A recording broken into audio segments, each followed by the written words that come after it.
Urdu Times میں آپ کا استقبال ہے۔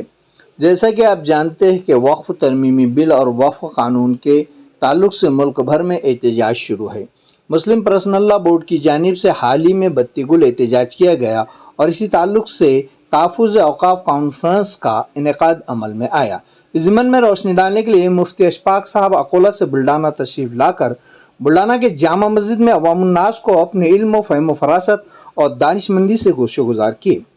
مفتی صاحب نے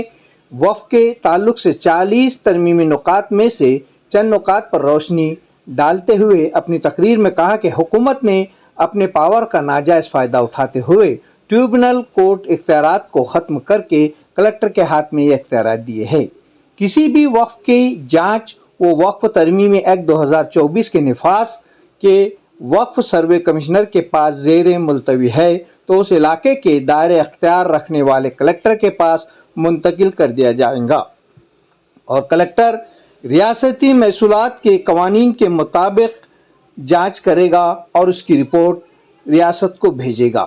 مفتی اشفاق صاحب اکولہ نے اردو ٹائمز کے کیمرے کے سامنے تحفظ کانفرنس کیا ہے اور اس کا وجود میں لانے کا مقصد کیا ہے اس تعلق سے تفصیلی بات کی۔ تحفظ اوقاف کانفرنس کا کیا مقصد ہے؟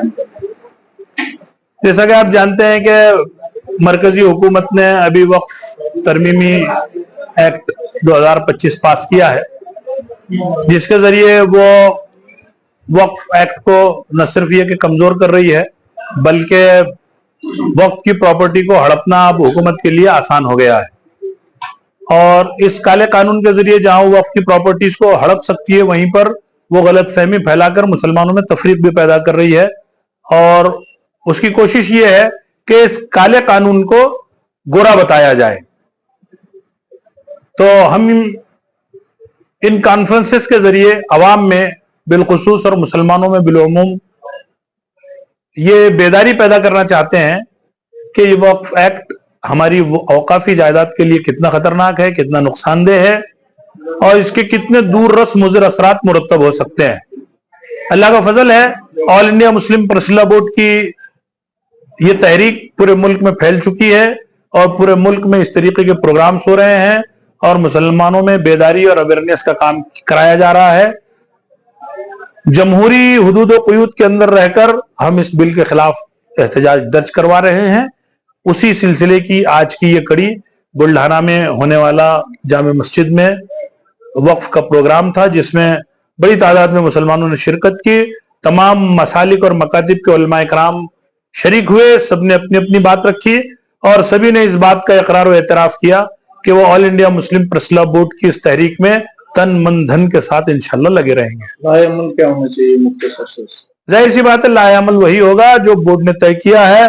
جیسے ہم نے اس کے خلاف کالی پٹی باندھی جمعہ کی نمازوں میں، 32 گل کی، کلیکٹریٹ پر لے جا کر پریزیڈنٹ آف انڈیا کو میمورنڈم دیا، تو یہ بورڈ کی ہدایت کے مطابق ٹائم ٹو ٹائم جیسے جیسے گائیڈنس اور ڈائریکشنز آتی رہے گی وہ لائحہ عمل ہمارا رہے گا۔